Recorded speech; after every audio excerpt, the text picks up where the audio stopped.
Stoicisme tidak pernah mengajarkan kebencian. Ia tidak mengajarkan dendam, apalagi mengajarkan kelemahan emosional yang dibungkus dengan kata maaf.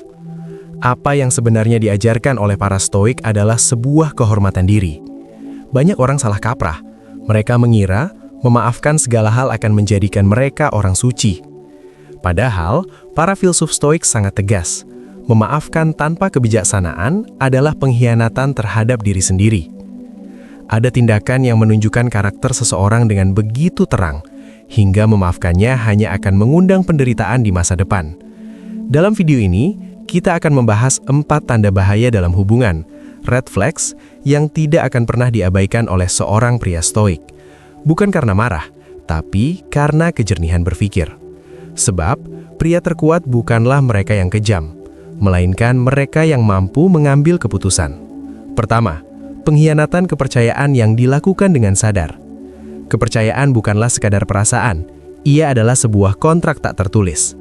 Saat seseorang mengkhianati kepercayaanmu dengan sengaja, mereka sedang menunjukkan siapa diri mereka saat tidak lagi merasa takut akan konsekuensi.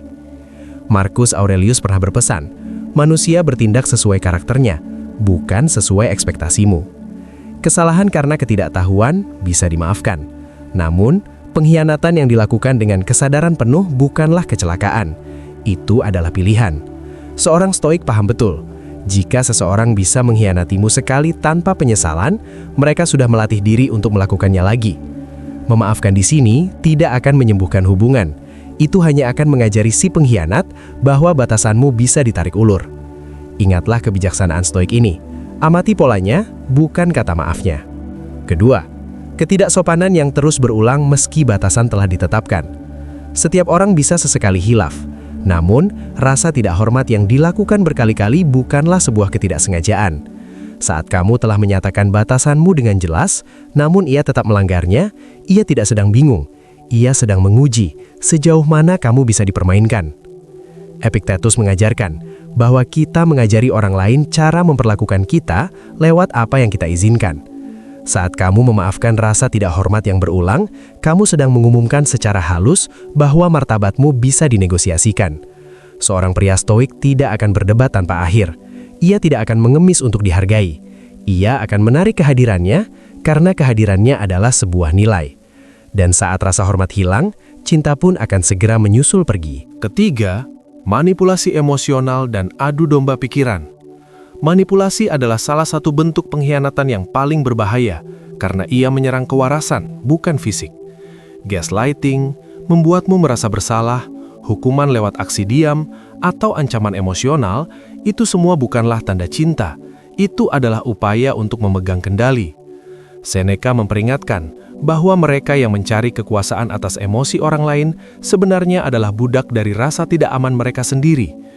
Seorang manipulator tidak akan tahan melihat kemandirianmu. Stoikisme tidak mengenal negosiasi dengan manipulasi.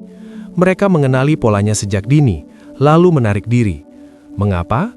Karena memaafkan manipulasi berarti memberi izin bagi mereka untuk masuk dan mengacak-acak pusat emosimu, sesuatu yang seharusnya paling dijaga oleh seorang Stoik.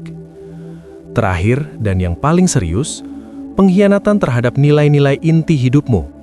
Jika seseorang melanggar prinsip terdalammu, kejujuran, kesetiaan, integritas, dan ia tidak merasa menyesal, maka memaafkannya adalah bentuk pengkhianatan terhadap diri sendiri. Marcus Aurelius mengatakan bahwa seorang pria harus hidup selaras dengan prinsipnya, meski itu harus mengorbankan kenyamanan atau kebersamaan. Seorang pria Stoik tidak akan membuang nilai-nilai hidupnya hanya demi mempertahankan sebuah hubungan.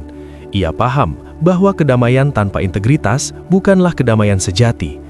Jika seseorang meremehkan prinsipmu, melanggarnya dan merasa benar, maka ia tidak layak berjalan di sampingmu.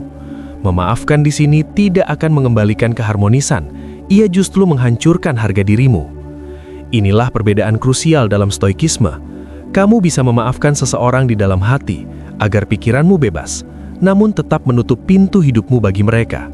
Memaafkan adalah tentang membebaskan dirimu dari beban hati, bukan tentang membiarkan racun tetap tinggal.